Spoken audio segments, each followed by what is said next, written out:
Yo, in this video, I'm going to go over the indexes today and the trade that I took on Apple. I'm also going to go over Netflix and how it impacted my Apple trade and a couple of lessons as well.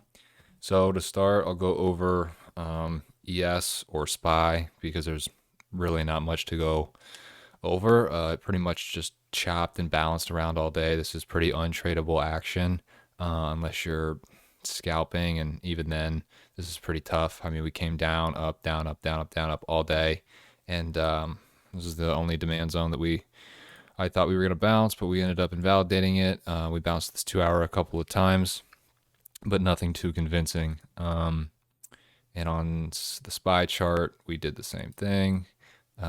We just, yeah, we closed below this demand, came back up in it. I mean, this is pretty choppy and pretty untradeable. So we didn't have good reactions today.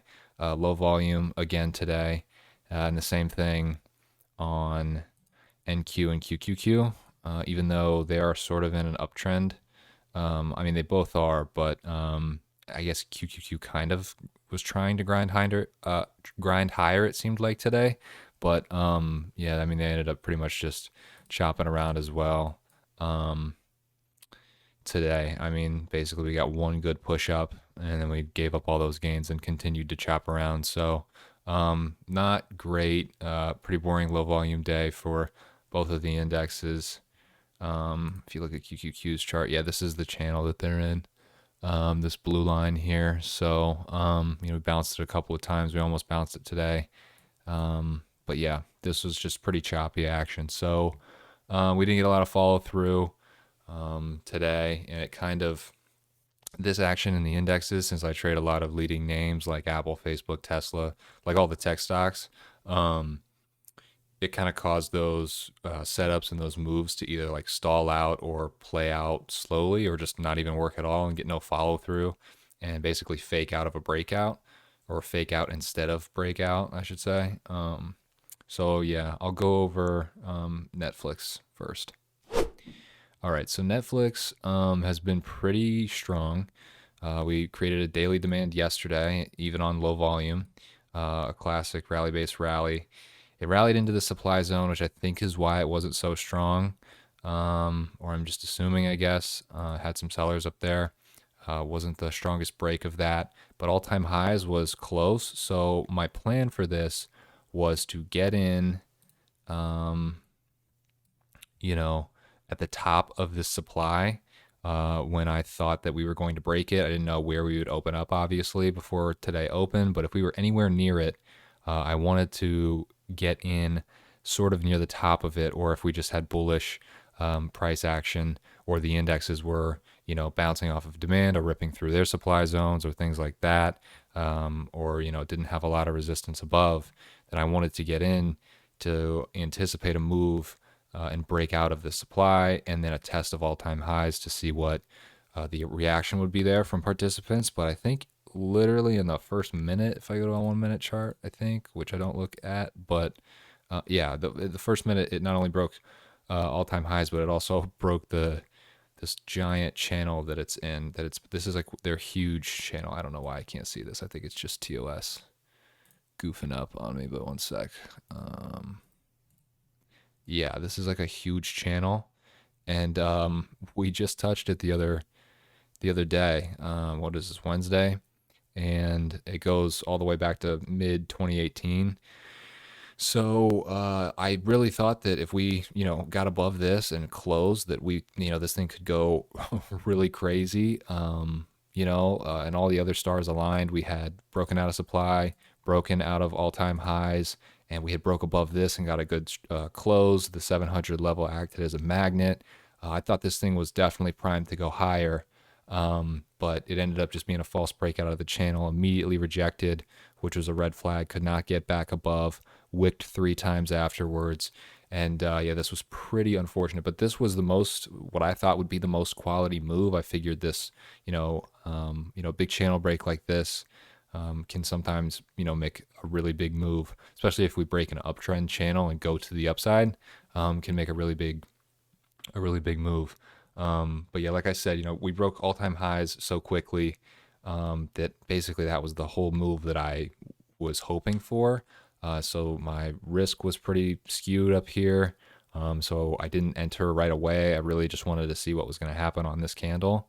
But yeah, this was unfortunate this morning. I was watching this for about the first 10 to 15 minutes.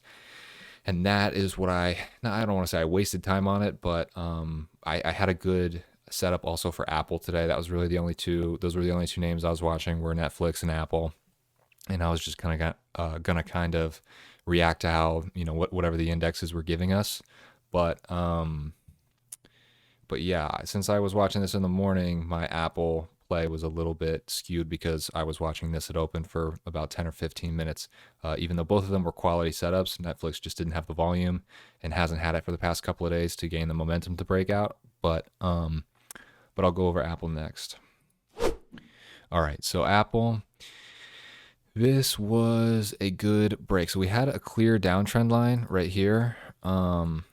If you see, I think we tested it once, twice, 3 times, and my after hours are on, so it's going to look not perfect, but this is a perfect touch to all of these candlesticks to the top.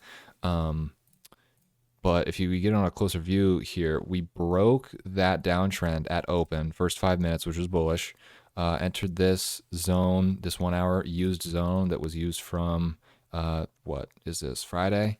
Or no, what is this, Monday? It's Wednesday now, isn't it? Holy cow.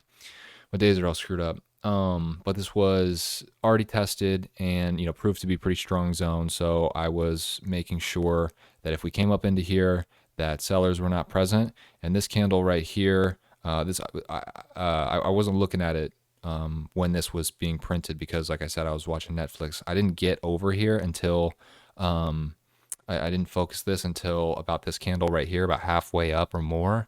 But what I liked about this, and the reason that I still entered, even though this level right here, this 151.7 that has been acting as resistance for a couple times in the past, I don't know what chart. Let's see. Yeah, I have to turn my after hours off. It's gonna look funky, but yeah, this level right here, if we got a strong close above it, and held it, I was trying to enter. So really, if I was watching this at open, ideally, my entry would have been, close to the close on this 5 minute. Once I knew we were going to break above and stay above, the volume on Apple today at open wasn't, super abnormal, but you can see it's like the highest volume candle down here. It's really skinny, but if you can compare it to that for 1, 2, 3, 4 previous days, it was higher.